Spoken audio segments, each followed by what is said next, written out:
नमस्कार, मैं हूं यास्मीन। इस कोरोना काल में हजारों प्रवासी मजदूरों और जरूरतमंदों को उनके घर पहुंचाकर गरीबों के मसीहा बनकर उभरे सोनू सूद अभी भी लोगों की मदद कर रहे हैं, जिसे लेकर वो लगातार सुर्खियों में है। वहीं अब लीजिए दिल्ली की सड़कों पर पिछले कई दिनों से भटक रहे यूपी के रहने वाले सेवाराम के परिवार के लिए सोनू सूद फरिश्ता बनकर आए हैं।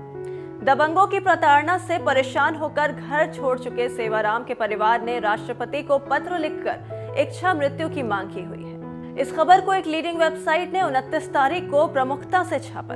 जैसे ही इस खबर के बारे में सोनू सूद को पता चला, उन्होंने परिवार की आर्थिक मदद करने की पेशकश की और उनकी टीम ने उस लीडिंग वेबसाइट से संपर्क किया और पीड़ित परिवार से फोन पर बात की। परिवार इस समय बवाना, रोहिणी, शाहबाद, डेयरी इलाके के पार्कों और सड़कों पर ही रात दिन भटक रहा है। रविवार को सोनू सूद की टीम ने उस लीडिंग वेबसाइट से संपर्क करने के बाद परिवार के लोगों से बात की।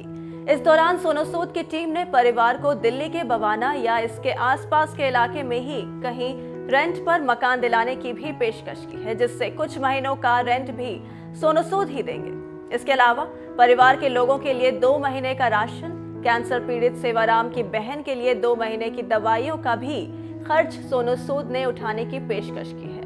वहीं सोनू सूद की टीम से बात करते हुए सेवाराम बेहद भावुक हो गए थे। उन्होंने फोन पर ही अपनी सारी परेशानी उन्हें बताई, जिसके बाद उनकी टीम ने उनकी हर आर्थिक मदद करने की बात कही। इस मदद से सेवाराम बेहद खुश और भावुक हो गए हैं। उन्होंने कहा है, हमें न्याय मिले इसकी मांग तो हम सरकार से करते हैं, लेकिन मेरी आर्थिक मदद हो रही है, इसके लिए मैं सोनू सूद जी का बेहद शुक्रगुजार हूँ। लीडिंग वेबसाइट से बात करते हुए सेवाराम ने बताया है, गांव में उसकी पुश्तैनी जमीन पर दबंगों के द्वारा कब्जा करने की कोशिश की जा रही है। एक रंजिश की लड़ाई इस कदर बढ़ गई कि दबंगों ने उन्हें प्रताड़ित करने का कोई मौका नहीं छोड़ा। कई शिकायतों के बावजूद उन पर जब कोई कार्रवाई नहीं हुई और उल्टा मुझ पर कई धाराओं से मुकदमा लगा दिया गया, जिसके बाद से वो वहां से पलायन करके जंतर मंतर पर न्याय की उम्मीद लिए पहुंचे थे।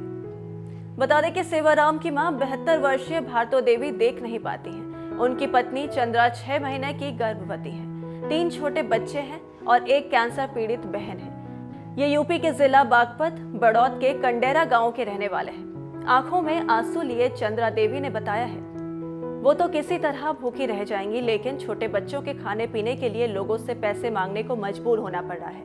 इतना ही नहीं, पति फिर से अपने पैरों पर खड़े हो सके, कमा कर खा सके, इसके लिए उन्हें एक प्राइवेट नौकरी दिलाने की भी बात हुई है। जिस तरह से सोनू सूद इस दुख की घड़ी में सेवाराम के परिवार की मदद के लिए आगे आए हैं, उसे देखकर तो दिल से बस यही बात निकलती है कि एक ही दिल है सोनू, कितनी बार जीतोगे।